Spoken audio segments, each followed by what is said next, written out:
Hi hello welcome to my YouTube channel. ಬನ್ನಿ ಇವತ್ತು ಮೊಳಕೆ ಕಟ್ಟಿದ ಕಾಳಿನ ಸಾಂಬಾರು ಮಾಡೋಣ.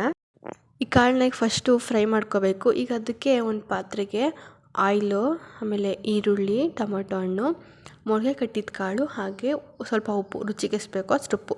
ಈಗ ನಾವು ಚಿಕನ್ನ ಫಸ್ಟೇ ಹಿಂಗೆ ಫ್ರೈ ಮಾಡ್ತೀವಿ, ಆ ರೀತಿ ಇದನ್ನು ಫಸ್ಟ್ ನೀರು ಇಂಬುಸೋಕೆ ಫ್ರೈ ಮಾಡ್ತೀವಲ್ವ, ಹಾಗೆ ಇದನ್ನು ಫ್ರೈ ಮಾಡ್ಕೊಂಬಿಡ್ಬೇಕು ಫಸ್ಟಿಗೆ. ಇದೆಲ್ಲ ನೀಟಾಗಿ ಫ್ರೈ ಆದಮೇಲೆ ಇದಕ್ಕೆ ಚಿಕನ್ ಸಾಂಬಾರು ಪುಡಿನ ಹಾಕಿ ಒಂದು ವಿಷಲ್ ಕೂಗಿಸ್ಕೊತೀನಿ. ಇದು ಒಂದು ವಿಷಲ್ ಕೂಗಾದಮೇಲೆ ಇಲ್ಲಿ ಏನೇನು ಇಷ್ಟು ಐಟಮ್ಸ್ ಇದೆ, ಇಷ್ಟು ಐಟಮ್ಸ್ನು ಹಾಕಿ ರುಬ್ಕೊಂಡು, ಈ ರುಬ್ಬಿರ್ತಕ್ಕಂಥ ಮಸಾಲೆ ನಾನು ಆವಾಗಲೇ ಏನು ಒಂದು ಕೂಗಿಸ್ಕೊಂಡಿದ್ದೀನಿ ನೋಡಿ, 80% ಬೇಯಿಸ್ಕೋಬೇಕು ಅಷ್ಟೇ, ಫುಲ್ ಬೇಯಿಸಬಾರ್ದು, ಮೆತ್ಕಾಗುತ್ತೆ. ಯಾಕೆಂದರೆ ಮಸಾಲೆ ಹಾಕ್ಬಿಟ್ಟು ಬೇಯಿಸ್ತೀವಲ್ವ ನಾವು, ಅದಕ್ಕೇ.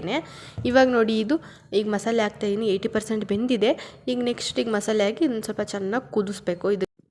ಇದು ಕುದಿಯೋ ಅಂಥ ಟೈಮಲ್ಲೇ, ಅಂದರೆ ಆಪ್ಷನಲ್ಲು, ಬೇಕು ಅಂದ್ರೆ ಹಾಕೋಬೋದು, ಕೆಲವೊಬ್ರು ಹಾಕ್ತಾರೆ, ಕೆಲವೊಬ್ರು ಹಾಕಲ್ಲ. ತರಕಾರಿನ ಹಾಕ್ತಾಯಿದ್ದೀನಿ. ಇಲ್ಲಿ ತರಕಾರಿ ಬಂದು ಆಲೂಗಡ್ಡೆ ಮತ್ತು ಬದನೆಕಾಯಿ ಇದೆ. ಇದನ್ನು ಕೂಡ ಇದು ಕುದಿಯೋಂಥ ಟೈಮಲ್ಲಿ ಹಾಕ್ಬಿಡ್ಬೇಕು. ಕೂಗಿಸೋದಕ್ಕಾದರೆ ಮೆತ್ಕಾಗ್ಬಿಡುತ್ತೆ ಅಂತೇಳಿ ಕುದಿಯೋಂಥ ಈಗೇನು ಮಸಾಲೆ ಹಾಕಿದ್ದೀವಿ, ಮಸಾಲೆ ಹಾಕಾದ್ಮೇಲೆ ಇದನ್ನು ಹಾಕಿ ತರಕಾರಿ ಹಾಕಿದ್ರೆ ತುಂಬ ಚೆನ್ನಾಗಿರುತ್ತೆ ಟೇಸ್ಟು. ಹಾಕ್ಬಿಟ್ಟು ಚೆನ್ನಾಗಿ ಫ್ರೈ ಮಾಡಬೇಕು. ಹಾಗೆ ಉಪ್ಪು ಏನಾದರೂ ಕಮ್ಮಿ ಆಗಿದ್ದರೆ ಎಷ್ಟು ಬೇಕೋ ಅಷ್ಟು ಉಪ್ಪು ಎಲ್ಲ ಕರೆಕ್ಟಾಗಿ ನೋಡಿಕೊಂಡು ಹಾಕ್ಕೋಬೇಕು. ಈ ವಿಡಿಯೋ ಯಾರಿಗೆಲ್ಲ ಇಷ್ಟ ಆಗಿದೆ ಲೈಕ್ ಮಾಡಿ, ಶೇರ್ ಮಾಡಿ, ಕಮೆಂಟ್ ಮಾಡಿ. Thank you for watching.